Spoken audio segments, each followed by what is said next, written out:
Ang santos nga ebanghelyo yan ang adlaw Biyernes, han ikalima nga simana, han panahon han pagkabanhaw, kinuha didahan ebanghelyo nga sinurat ni San Juan, kapitulo 15, bersikulo 12, tubtubhan 17. Amo ini an akon sugo, paghigugma ay kamo. Sugad han paghigugma ko haiyo. Ang gidadako nga gugma nga maaangkon hinusa nga tawo tungod han iya kasangkayan amo ang pagtubyan han iya kinabuhi para haira. Ngan kasangkayan ko kamo kun buhaton niyo an akon iginsusugo ko haiyo.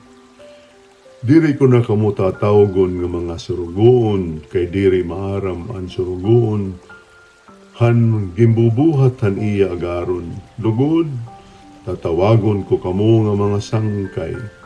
Kay ginsumat ko haiwan nga tanan nga himbatiang ko tikang han akon amay.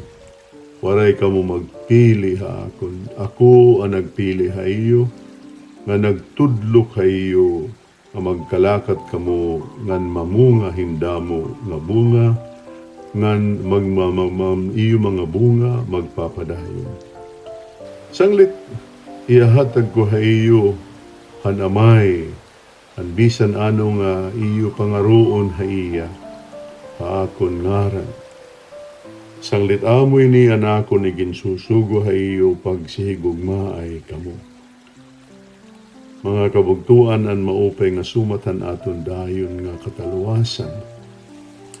Paghimayaon ka Ginoo, maupay nga adlaw ha iyo nga tanan.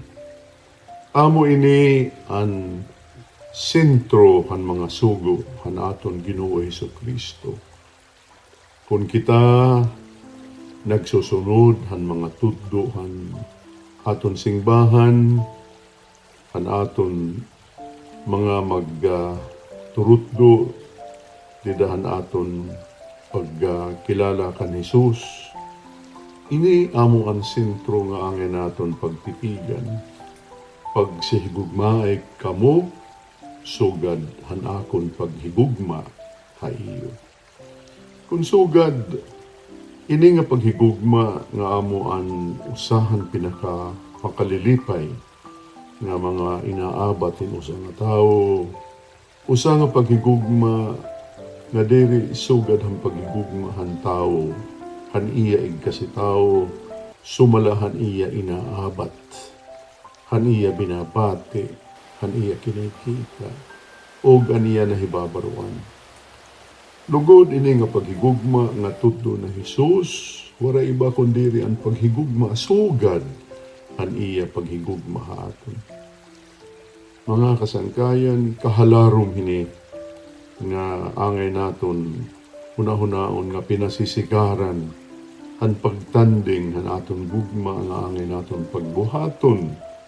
Basi kita tawagon niya nga mga kasangkayan. Kaya pagkamatuod, ginpilit kita niya nga kita iya mga kasangkayan ng pinaagihan bunyag. Binaton naton ini nga pagpili ha aton. Lugaring ano man nga paagi nga kita makakasunod hini nga mando ni Hesus. Mga kasangkayan, may susundan gudla nato nini kung nakilala kita kan Hesus. Ano sa nga angay nato hunaon nga hiya, igin panamkon han mahal nga birhen, han paghigugma han amay para han katawhan, ug hiya na tao nagsunod han iya mga kaganak ug tinubo. Basi magpadayon ang iya misyon din iya kalibutan, sumala ang iya pagsunod, han iya mahigugmaon nga amay, nga aton mahigugmaon nga amay. Mga kasangkayan, Jesus nagbuhat, kini nga iya paghigugma, tumudan iya gugma niya amay. Tumudan iya pagsunod, han tuddo, ug manduhan niya amay nga ipakita. An matuod nga paghigugma, didahan iya kinabuhi, nga iginhatag niya ang iya bugos nga kinabuhi parahan katawhan nga waray pinili, nga waray katangpusan, nga paghigugma, nga waray paghuna-huna kung ano ang ibabalik o ibabayad haiya. Amo yun ang paghigugma nga pinamumulat ni Jesus haaton. Ang paghigugma nga waray pinili, ang paghigugma nga waray kondisyon, ang paghigugma nga waray ginuhuna-hunaan nga baliw, kundi ang paghigugma parahan kaupayan ang aton igkasitaho.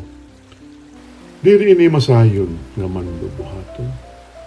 Kay siyahan, mabubuhat la naton ini kung kita nakilala mismo kan Jesus.